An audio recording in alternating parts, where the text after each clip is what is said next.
what's up? It's Tati. Look, yesterday started the pre-sale for AEW All-In Pay-Per-View, which will be taking place in London, in the Wembley Stadium. Now, that stadium has a capacity of 96,000 seats. So, yesterday was a pre-sale, and they were able to sell 36,000 tickets. That's absolutely amazing.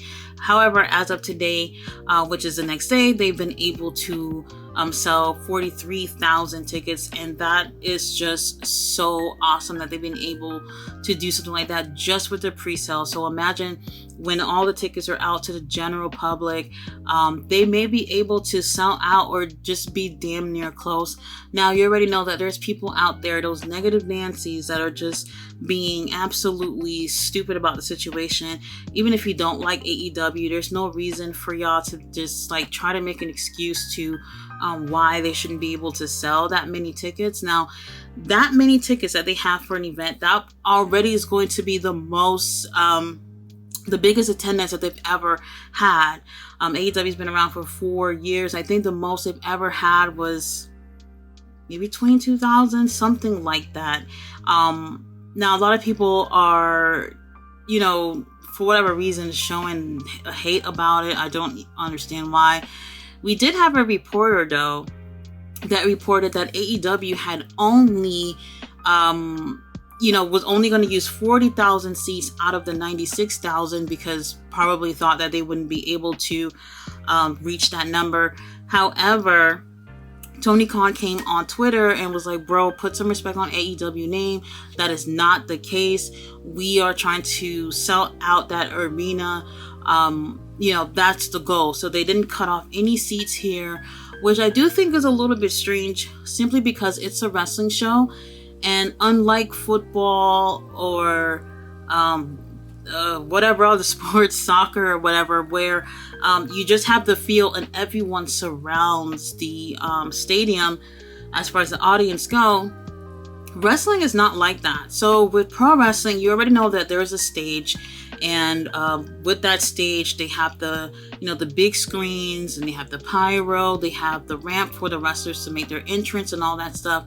So any seats that would be behind the entrance or on the sides or whatever, it doesn't really make any sense for anybody to be sitting at, because you wouldn't be able to see anything. So I don't think that we can safely say that even if they were to sell out, 96,000 would kind of be impossible, because they will have to have a really big setup in order for that many people to even see the show. So I don't know. I didn't get a chance to look at the seating chart or whatever. Usually those things are available, especially during pre-sale. So I didn't get a chance to see that. But if they're going to have a big stage set up, which they will for a big ass stadium like that, not all the seats will be filled. So now a lot of people who don't like AEW is already talking about how maybe a majority of those ticket sales were ticket scalpers or whatnot. I don't think that's the case. I'm pretty sure that there is, because they do that no matter what event it is, whether if it's wrestling, whether if it's, football games, soccer, whatever. There are ticket scalpers that takes advantage of these ticket sales so that they can sell them at an inflated price.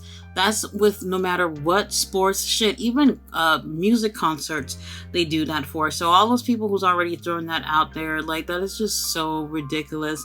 Now, I recommend, like, if you're going to buy tickets, to, do a pre-sale and get like whatever special code so that you can buy them before it's out for the general public. Now, I remember last year during SummerSlam, they were in Nashville, and The Undertaker had his one-man show, and as soon as they announced it, I was like, oh, I'm buying tickets. I had the money in my account. I'm ready and everything. However, the pre-sale was like Tuesday at 10 o'clock. I start work at 8. Now, the good thing about that was that working from home, you kind of get away with doing things, like being on your phone and stuff like that. So usually in the mornings, it's not so busy at work. So right before. So I was working with a insurance company. You get to talk to customers, people who have their insurance. So literally, I get a call from a client, and they're talking about the insurance and all that stuff. And it's like a few minutes to 10, and I'm like, holy shit, I want those tickets, but I want to get this lady off the phone. And I have my cell phone in my hand, and I'm just refreshing Ticketmaster over and over and over again. And it's getting close to 10, and this lady's literally telling me her life story, and it's like, damn, I don't really care, but I don't want to just shut you up or whatever. So I was trying to politely get her off the phone, but it wasn't really working. So as soon as it hit 10 o'clock, I'm like, ma'am, I need to place you in a brief hold. One moment, please. And then I just get on Ticketmaster on my phone, and I'm literally trying to get these tickets. And this is just I think this was just a pre-sale or something like that, right? And guess what? And literally less than 5 minutes, I could not get anywhere. It just kept spinning and spinning and spinning. In less than 5 minutes, all the tickets were sold. I couldn't believe it. I was boohoo crying, and I forgot I had the lady on hold. And it was like way more than 5 minutes before I remember she was there, and I actually had to continue my call with her. But, pre-sales are really, really important. These are for the people who ready to buy these tickets and whatnot. So all those people who bought the tickets for All In, 36,000, I think, 36 the first day. That's absolutely insane. These people are big fans. Now, a lot of people keep saying, well, how come AEW can't do those type of numbers in the US?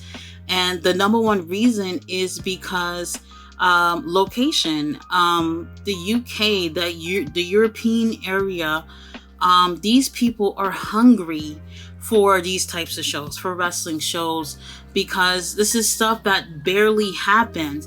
When WrestleMania come around, it's people from Europe, people from Australia, people from all over the world who come to America to see WrestleMania. So imagine if WrestleMania was in another country, it would have sold the hell out. Probably not Canada though, but definitely in Europe, it would have sold out for sure. So with All In, with packing those numbers, it's definitely because of that area and the the lack of them having wrestling shows, big wrestling shows. So people are more inclined to purchase those tickets. Now, I'm not sure where in the US AEW can pull off those numbers. I'm really not sure. The thing is that one thing that I know is that fans outside of the US are usually more excited about wrestling shows. Like I said, because they hardly get those things outside in their area. Like whenever it's WrestleMania, they get all these fans coming from other countries. And then what makes the Raw after WrestleMania so insane, well, usually insane, is the crowd. And a majority, well, I don't say majority, a big portion of the crowd are people who are coming from outside the US, and they're so excited, versus the rest of the year where it's people who live in the US coming to see a Raw or SmackDown, and the crowd is dead. So that plays a really big part of having these really diehard fans from other countries coming in and watching the show and being part of it. So AEW, I do believe they're going to get really, really close to selling out. Will they get 96,000? That is like, I don't know. That would be really cool, I guess, but I can't really say if that would be the case. But they're damn near halfway there, and I'm really, really excited for them because they'll be selling tickets until August. So it's possible they'll be able to make those numbers. And like I said, when it comes to pro wrestling, if they're winning, it's a win for pro wrestling. So all those tickets they get to sell, I'm excited, and I hope that other companies will be able to try to make those type of numbers as well. It's a really, really exciting time to be a pro wrestling fan, because other than WWE, if you would have said this 5 years ago that another wrestling company was able to make those types of numbers and sale with just a pre-sale, I wouldn't even believe you. Guys, thanks for watching my video. I'll be back later on with my review for Dynamite.